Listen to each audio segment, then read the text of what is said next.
Hola gente de YouTube. Aquí, de nuevo. Trayéndoles las creepypastas de diciembre parte 10 del 2016. Bueno, acabo de llegar de mi trabajo, por eso no lo publiqué a las 12 de la noche, claro dependiendo del horario del país de cada uno, y dejando de lado todo, disfruten el video y feliz año nuevo a todos, y a la gente que también se puso a trabajar este día.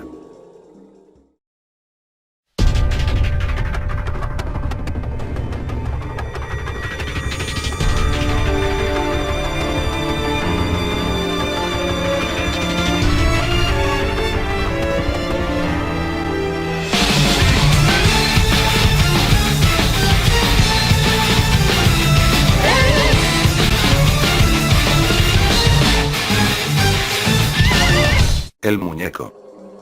Adrián, un joven de 14 años que vivía en una granja junto a sus padres, se había quedado solo por todo un día, ya que para poder comprar las cosas que se necesitan para sostener una granja, tales como la comida de las vacas y gallinas y demás animales, sus padres debían conducir muy lejos, hasta llegar al pueblo, y ese viaje era algo largo para ir y venir. Le dejaron todo encargado a su hijo, tenía que salir a revisar las cosechas de maíz, alimentar a los animales, y cuidar el lugar, así que Adrián muy temprano, apenas sus padres se fueron, se dedicó a hacer todo lo indicado, luego como al mediodía, mientras caminaba entre los maizales, se encontró con algo muy extraño, era una especie de muñeco, el cual se veía muy viejo, como si tal vez en algún momento hubiera sido desenterrado, ya que parte de su cuerpo aparentemente seguía bajo tierra. A Adrián le pareció muy curioso, y procedió a levantarlo del suelo, solo para darse cuenta que este muñeco era algo tétrico, no tenía ni brazos, ni piernas, era solo el torso, lo demás simplemente no estaba, el muñeco era casi de su tamaño, al menos así parecía serlo, si tuviera las otras partes que le faltaban, tenía los ojos cerrados, ya que tenía párpados, quizás pertenecía a algún ventrílocuo. Adrián se lo llevó a casa para limpiarlo, luego lo subió a su habitación, y lo puso en una silla, mientras él veía la televisión y esperaba a sus padres. Adrián miraba la televisión sentado en su cama, mientras el muñeco estaba en una silla justo detrás de él. Al llegar la noche, una atmósfera extraña comenzó a poner algo nervioso a Adrián, él sentía una presencia, como si no estuviera solo en la habitación, alguien estaba detrás de él, o eso sentía, giró lentamente la mirada hacia el muñeco, y para su sorpresa, esta vez tenía los ojos abiertos, y lo miraba fijamente, sus ojos eran muy extraños, daban la sensación de maldad, de desesperación. Adrián se levantó rápidamente, tomó el muñeco y lo puso de espaldas, con la cara pegada al respaldar de la silla, así no lo vería el resto de la noche, él ya pensaba solo en el regreso de sus padres, así que estando algo asustado se acostó y se quedó dormido, con el muñeco aún en la habitación. Esa noche un ruido lo despertó, parecía venir de afuera de la habitación, parecía que alguien corría por el pasillo, estaba lloviendo mucho, había una tormenta, Adrián pensó que podría ser el ruido de la lluvia y el viento que le jugaban un truco a sus oídos, pero algo no estaba como cuando se durmió, el muñeco no estaba en la silla, sintió un escalofrío por el cuerpo, pero tomó valor, y salió de la habitación. No era posible que ese muñeco, sin brazos ni piernas, estuviera caminando por la casa, además, tampoco tenía vida.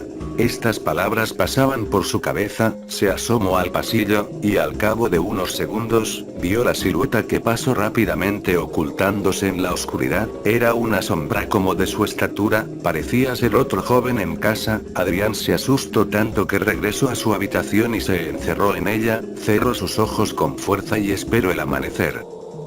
Al día siguiente, sus padres aún no llegaban, lo cual era muy raro. Adrián salió de la casa, ya que no veía al muñeco por ningún lado, lo cual lo tenía nervioso, harto de no pensar en aquella situación de la noche anterior, y se fue a alimentar las vacas. Al llegar, Adrián cayó al suelo del impacto, de la impresión que sufrió, al ver que a todos los animales de la granja, vacas, pollos, caballos, a todos sin excepción les habían mutilado las extremidades, ninguno no tenía patas, todos estaban muertos o morían desangrándose. Adrián regresó a la casa, corrió del espanto, y al subir a su habitación, allí estaba el muñeco de vuelta, sentado, sin brazos ni piernas, mirándolo fijamente, como si quisiera atacarlo. Adrián se abalanzó a tomar al muñeco para sacarlo de la casa, pero resbaló y cayó. Al ver su mano, estaba toda llena de sangre, sangre que salía de debajo de su cama y de debajo de la puerta de su armario. Estando en el suelo pudo mirar debajo de la cama, y lo que allí había, lo hizo entrar en pánico y gritar del miedo. Todas las patas de sus animales mutilados, estaban allí debajo, lo mismo dentro del armario. La cantidad de sangre que corría por el piso era enorme. Adrián arrojó al muñeco por la ventana, volvió a cerrar la puerta y se quedó allí, temblando de miedo, y llorando, pero prefería estar allí con todas esas patas mutiladas que volver a salir y tener que encontrarse con ese muñeco infernal.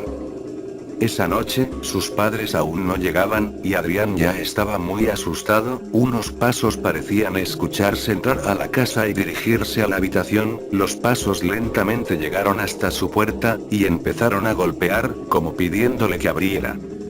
«Déjame en paz». «¿Qué eres? Aléjate de mí. Aléjate». «Adrián. Adrián.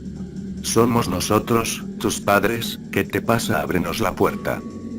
Adrián saltó de la cama asustado, pero a la vez feliz de que por fin sus padres habían regresado. Abrió la puerta de la habitación, pero no había nadie allí. Él no comprendía qué sucedía. En ese mismo instante, alguien llamaba al teléfono. Rápidamente fue a contestarlo.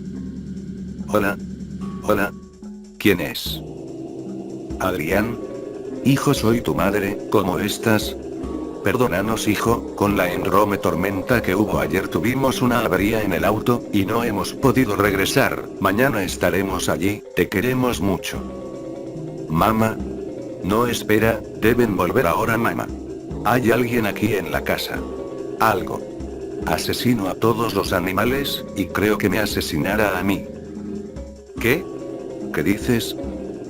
La llamada fue cortada. Adrián soltó el teléfono, y regresó llorando del miedo a su habitación. Cerró la puerta, estaba decidido a no salir hasta que sus padres regresaran al día siguiente, pero ya era muy tarde. Él no estaba solo en la habitación, el muñeco estaba allí, en su cama, solo el torso, pero con ese rostro diabólico, y esa mirada de maldad puesta sobre Adrián, que solo pudo dejarse caer, paralizado del miedo.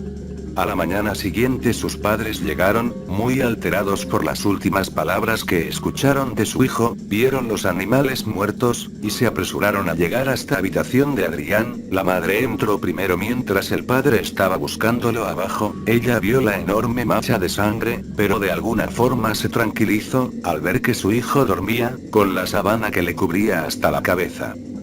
«Hijo. Hijo, despierta, ya estamos aquí». «Adrián».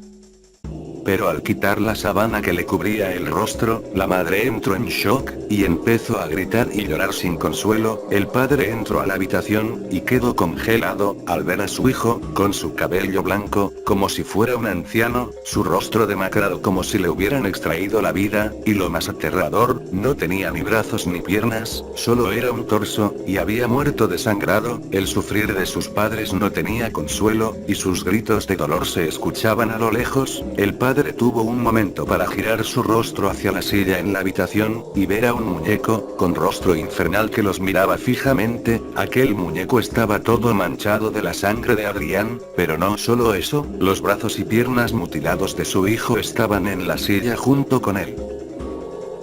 Siguiente historia. Sangriento año nuevo. Marcos Bosandal llegó a su casa en la playa el 01 de enero del año pasado a eso de las 2 de la tarde, tras pasar la noche celebrando la llegada del año nuevo en casa de su hermana junto a unos amigos. Como venía trasnochado y bajo los molestos efectos de la resaca, no encontró nada mejor que darse una ducha para sentirse un poco mejor. Él vivía solo ya desde hace unos 5 años, y hace un par de meses había contratado a una señora que le iba a ayudar con los quehaceres del hogar y el aseo 3 veces por semana durante las tardes. Aquel 1 de enero, Marcos se metió al cuarto de baño para darse esa refrescante ducha pensando que todo seguiría un curso normal y tranquilo. Sin embargo, cuando ya habían pasado más o menos alrededor de 15 minutos bajo el agua, comenzó a escuchar un murmullo dentro del cuarto de baño que en primera instancia no logró comprender. Marcos cerró la llave del agua caliente, descorrió la cortina de la bañera con la intención de salir y sus ojos se encontraron con la horrible sorpresa de ver todo el cuarto de baño infestado por ratas enormes y negras, de cola larga. El murmullo que había escuchado se debía al típico que hacen las ratas cuando se aglomeran. Marcos volvió a cerrar la cortina y no pudo evitar sonreír, seguramente pensó que aún estaba ebrio o algo así. Se restregó ambos ojos, respiró hondo y luego volvió a descorrer la cortina con la intención de salir, pero tal como era obvio, el montón de asquerosas ratas seguía ahí. Algunas eran de un gran tamaño y se paraban en dos patas, las que estaban más cerca de la bañera intentaban trepar para alcanzar la piel de Marcos, pero gracias a que la superficie era resbaladiza no conseguían su cometido y al menos por ese instante. ¿De dónde salieron estas ratas? ¿Por dónde entraron? ¿Cómo salgo de aquí? Esas debieron ser las preguntas que se debe haber hecho Marcos atormentado en el interior de la bañera.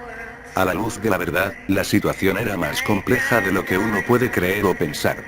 Se trataba de ratas salvajes y hambrientas que no dudaban en devorar todo a su paso. Un hombre puede fácilmente huir de una pequeña cantidad en zona abierta, pero encerrado en un baño con cientos de estos roedores hambrientos alborotando el piso, desnudo y sin mayor protección, pues debió haberse visto sin salida literalmente. La puerta de baño se encontraba abierta, ahí Marcos pudo darse cuenta de que la invasión de ratas no se limitaba solo al cuarto de baño sino que afuera, en el pasillo, una multitud de estas criaturas chillaba y empujaba unos con otros todos para intentar meterse al baño y alcanzar a Marcos. Sin exagerar, toda la casa parecía estar infestada de ratas gordas y salvajes. La posibilidad de que esto haya sido algo premeditado tiene sentido si consideramos que la señora del aseo pudo haber planeado todo esto para asesinar a Marcos maquillando todo como accidente, pero aún así esta rebuscada teoría cae por sí sola al ver lo que ocurrió a continuación. Estando Marcos en el interior de la tina, escuchó que alguien entró a la casa, supuso inmediatamente que era la señora del aseo. Curiosamente, las ratas se callaron y las que estaban en el pasillo corrieron en tropel para abalanzarse sobre la desgraciada mujer. El hombre gritó para advertirle, pero ya era tarde. Las ratas fueron más rápidas y solo se escuchó un alarido terrible para luego dar paso al sonido de un cuerpo inconsciente cayendo al suelo. El murmullo de las ratas dándose un festín no tardó en llegar a los oídos de Marcos, quien aún continuaba siendo vigilado por las decenas de roedores que estaban en el interior del cuarto de baño. La situación ya pasaba a ser crítica y su vida estaba en juego. Preso por la rabia y la impotencia, cogió el jabón y lo arrojó con todas sus fuerzas a un grupo de ratas más gordas de todas las que habían. El jabón cayó al suelo y en tan solo segundos las ratas lo devoraron. De pronto se le vino a la cabeza la idea de quemarlas con agua caliente, así que sacó la ducha manguera de su soporte y abrió hasta el tope la llave de agua caliente. En cosa de segundos el baño se llenó de vapor y lanzó un chorro de agua caliente hacia un grupo de ratas. La estrategia surtió efecto y estas chocaron unas con otras para escapar mientras chillaban de dolor. Comenzó a abrirse paso poco a poco hasta que en el suelo quedó libre un pequeño camino libre de ratas que escapaban del agua hirviendo. Logró poner solo un pie afuera para luego darse cuenta de que la ducha no le permitiría ir muy lejos, pues aún quedaban las ratas de afuera que seguramente se habían comido ya a la señora del aseo. Desesperado regresó a la tina y comenzó a disparar chorros de agua caliente a todas las ratas posibles. Algunas caían aturdidas, otras lograban esquivarle exitosamente. Pasaron unos minutos y comenzó a darse cuenta de que el agua empezó a salir fría. Cerró la llave y supo de inmediato que no alcanzó el gas. Temblando de frío y miedo al verse en esta situación, decidió enrollarse con la cortina plástica y salir corriendo hasta la puerta de calle. Así lo hizo, descolgó la cortina y se enrolló en ella, apoyó uno de sus pies sobre la orilla de la tina, pero con tan mala suerte que ésta resbaló al querer levantar su otro pie, se fue de bruces al suelo infestado de ratas. Ellas se abalanzaron sobre él y comenzaron a morderle primero sus piernas que no estaban cubiertas por la cortina de plástico. Las más grandes saltaron a su rostro y clavaban sus dientes a través de la débil protección de la cortina. Sí, fue una muerte horrenda. Además de extraña y curiosa. Los peritajes arrojaron que las ratas provenían de un basural que había sido limpiado aquella semana, por lo que se movieron hacia otra zona usando un antiguo acueducto que comunicaba la alcantarilla con las casas de verano. La teoría que barajaban las autoridades era que las ratas salieron todas por la fosa que había bajo el lavaplatos en la cocina de Marcos, y mientras él se duchaba y de forma inocente hacía planes para este nuevo año.